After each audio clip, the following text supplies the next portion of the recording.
Guys সাউন্ডটাকে ignore করো আর আমার মুখটা দেখো। তো এখানে গাইস প্রচণ্ড বৃষ্টি হচ্ছে, আকাশ ওরা কালবৈশাখী, এত ঠান্ডা হাওয়া ছেড়েছে, মানে তোমাদেরকে আমাদের বাগানটা দেখাচ্ছি, পুরো জলে ভেসে যাচ্ছে দেখো, পুরো জলে ভেসে। দেখো গাইস আমরা আমি জানি না যে কি অবস্থা, আমাদের তুলসী মুলসী গাছে সব সাপ ব্যাঙ ঘুরে বেড়াচ্ছে, পুরো জলে হাঁটি হাঁটি জল গাইস। আমাদেরকে কি দেখাবো বলো তো, আর দেখতেই তো পাচ্ছ আওয়াজটা, এখনও বৃষ্টি হচ্ছে, এটা জোড়া কালবৈশাখী। সো আমাদের পুরো হাঁটু অব্দি জল, বাগানে আমরা বেরোতেও পাচ্ছি না।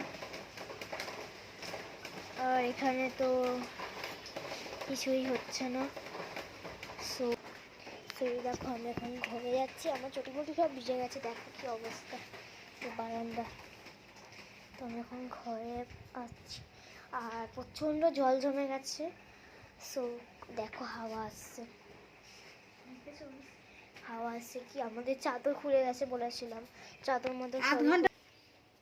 তো গাইস 8 ঘন্টার উপরে স্টেশনে সব, যেটা বলছে 8 ঘন্টার উপরে গাইস স্টেশনে লোক জমে গেছে, আর আমি এখন না কিছু করতে পারছি। আমি আমাদের বারান্দা দেখাচ্ছি, দেখো আমার পাখি।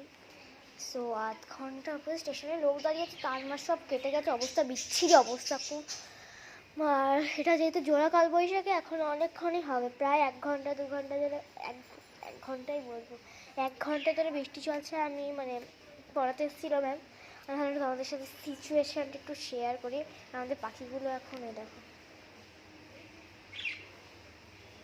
এরাও বেশ কিলবিল কিলবিল করছে, এত ঠান্ডা হাওয়া দিচ্ছে, আমি তোমাদের সাথে হাঁটতে হাঁটতে কথা বলছি, আর এখানে অনেকক্ষণ ধরে বৃষ্টি হচ্ছে দেখো। তো আজকের জন্য টাটা বাই বাই, আমি সিচুয়েশানে থাকি।